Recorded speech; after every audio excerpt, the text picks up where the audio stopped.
Yes, Bwana Yesu asifiwe. Bwana asifiwe sana watu wa Mungu.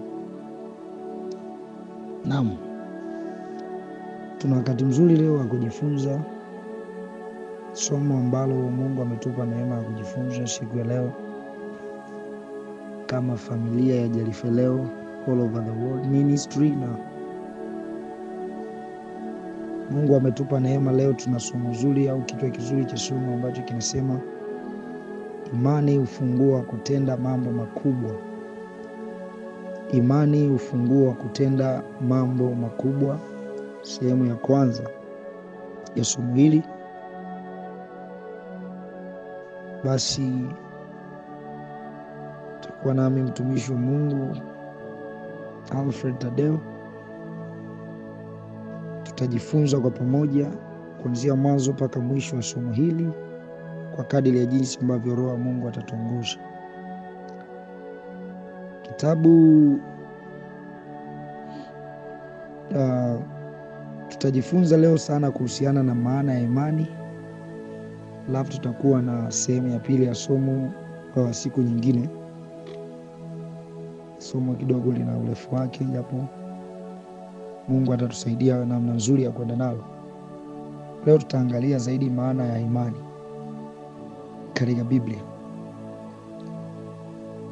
Imani funguo wa kutenda mambo makubwa. Tutaanza na kujifunza nini maana ya imani. Kitabu cha Waebrania sura ya 11 kuanzia mstari wa kwanza. Biblia inasema kwamba basi imani ni kuwa na hakika na mambo yatarajiwayo, ni bayana ya mambo yasiyoonekana. Nitarudia. Sema kwamba basi imani ni kuwa na hakika na mambo yatarajiwayo, ni bayana ya mambo yasiyoonekana. Kwa tunapokuwa tunazungumzia maana ya imani, tunazungumzia ni ule uhakika wa ndani kabisa juu ya mambo yatarajiwayo. Biblia inasema kwamba ni bayana ya mambo yasiyoonekana. Ili tuzungumze ya kwamba hii ni imani, ni lazima mtu awe na uhakika kwanza juu ya mambo anayoyatarajia, lakini pia hayo mambo yawe na mfungamano na vitu visivyoonekana au kitu kisichoonekana. Ni kwamba si rahisi ukawa na ukaamini kwamba utapata jambo fulani wakati ukiwa unaliona ya kwamba liko ndani ya uwezo wako kulipata na umeliona umeshalipata. Lakini tunapokuwa tunaizungumzia imani hapa, inazungumza juu ya matarajio dhidi ya vitu visivyoonekana. Unakuwa na uhakika ya kwamba nitakuwa mtu wa aina fulani au nitapata jambo fulani, despite ya mazingira jinsi yalivyo, ya kwamba hayaruhusu au hayaonyeshi ya kwamba utakwenda kuwa na hicho kitu, lakini una uhakika wa ndani ya kwamba hili jambo au hiki kitu ninakwenda kukipata. Hiyo tunaiita imani. Imani inahitaji mtu awe na uhakika kwanza juu ya mambo anayotarajia au mambo yasiyoonekana. Katika maana ya imani, jambo la kwanza la kutambua na kufahamu ni kwamba mashaka yoyote juu ya matarajio ulionayo, hiyo sio imani, kwani imani haitii shaka. Yenyewe huachilia uhakika wa ndani juu ya matarajio ambayo mtu anayo. Imani huachilia uhakika wa ndani juu ya matarajio ambayo mtu anayo. Kwa hiyo unapata uhakika wa ndani ya kwamba ninaweza kulipata hili jambo, nina uwezo wa kupokea uponyaji, nina uwezo wa kupokea uzima, nina uwezo wa kufanya hii biashara, nina uwezo wa kufanya hii kazi, nina uwezo wa kufika pale katika yale mafanikio, nina uwezo wa kusogea hapa kupiga hatua nyingine mbele, kwamba nina uwezo wa kuinuliwa, nina uwezo wa kufika juu, nina uwezo wa kuvuka katika hili jaribu, nina uwezo wa kushinda hii vita, nina uwezo wa kuwa mtu wa namna fulani. So huo uhakika wa ndani kwamba una uwezo wa kuwa mtu wa aina fulani, una uwezo wa kufikia achievement fulani kwenye maisha yako, una uwezo wa kufikia goals fulani kwenye maisha yako, and you get that inner affirmation kwamba nina uwezo wa kufika kweli, that we call faith. imani haitazami vikwazo. Jambo la pili, imani haitazami vikwazo vya nje, bali uhakika wa ndani. Imani ya kweli siku zote haitazami uwezekano uliopo wa kimazingira ili kuvifanya vitokee. Nitarudia, imani ya kweli siku zote haitazami uwezekano uliopo wa kimazingira ili kulifanya linalotarajiwa kutokea. Nitarudia, imani ya kweli siku zote haitazami uwezekano uliopo wa kimazingira ili kulifanya linalotarajiwa kutokea. Siku zote faith can contradict with our environment. Mazingira yanaweza yakawa yanazungumza au yanahubiri kinyume na imani, ama kinyume na kile unachofikiria. Imani ya kweli au imani inakuja pale ambapo mazingira yanakataa uhalisia wa kile tunachotamani kukiona au lile jambo tunalotamani kulipokea.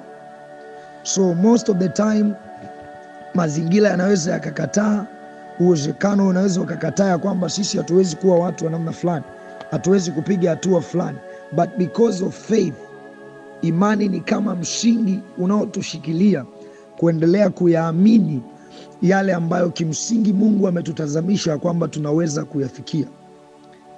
Si mazingira yanayotusukuma sisi kuamini, lakini ni kile kinachotoka ndani kinachotupa nguvu ya kuendelea kuamini na kujua kabisa na kuwa na uhakika ya kwamba kitatokea. Bwana Yesu asifiwe sana. Utakubaliana na mimi ukiangalia mfano katika Biblia kuhusiana na Zakaria pamoja na Elizabeth.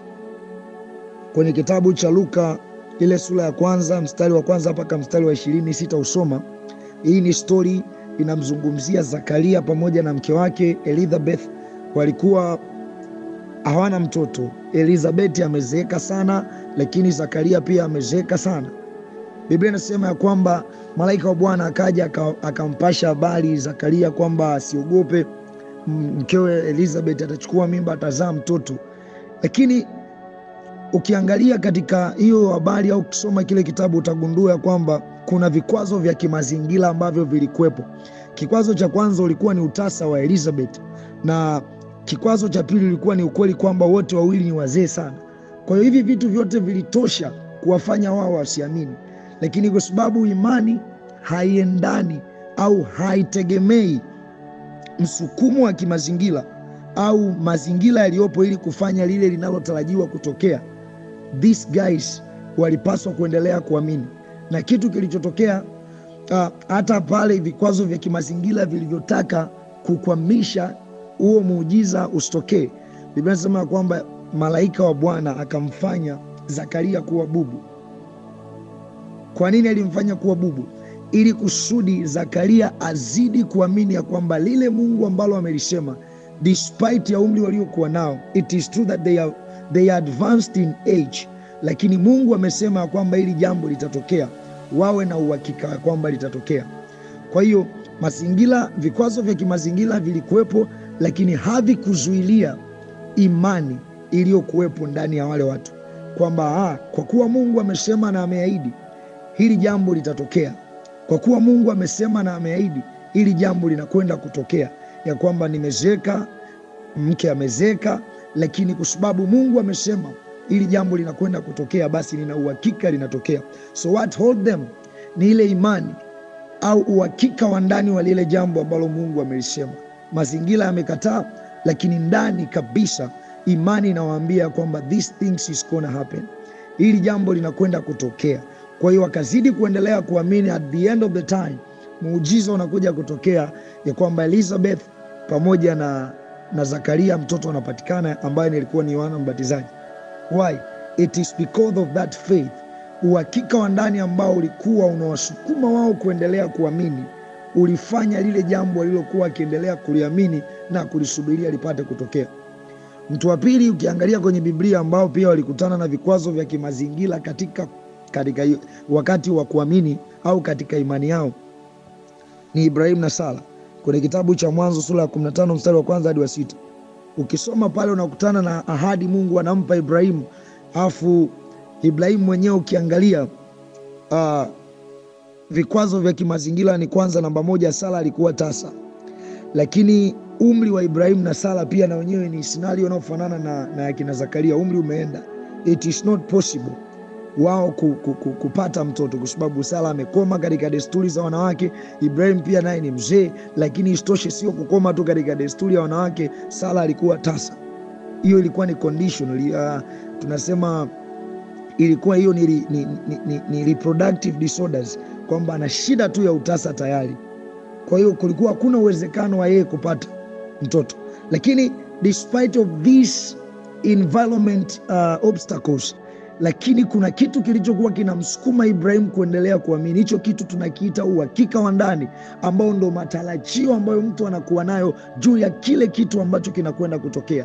Ni kwamba jambo halionekani, Isaka haonekani, possibility ya kumpata Isaka haonekani, lakini because God amesema ya kwamba hili jambo linakwenda kutokea, basi huo uhakika wa ndani unakusukuma kuendelea kuamini ya kwamba these things is going to happen. These things is going to happen. These things is going to happen. Kwamba maisha yangu kweli ninapita katika changamoto ngumu, but because God says this, hili jambo linakwenda kutokea. Inawezekana ni huduma Mungu anakusemesha katika namna tofauti tofauti, ya kwamba utafika, utapiga hatua, kuna mahali utakwenda, Mungu atakuchukua hapa, atakuchukua hapa. Ukitazama mazingira yote hayakusapoti kabisa kupiga hatua au kufika katika huo ukuu wa huduma ambao Mungu amekuandalia. Lakini kitu kimoja ambacho unatakiwa kukumbuka ya kwamba tarajio la ndani, imani, kuwa na uhakika na kile unachokitarajia, it is having this assurance kwamba things is going to happen.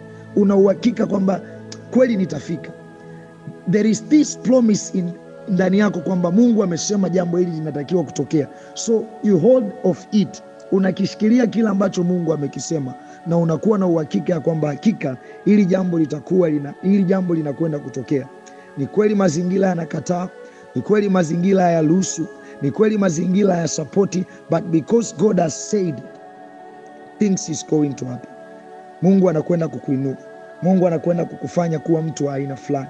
Kama ni biashara, yumkini Mungu anakwenda kukuinua katika hiyo biashara.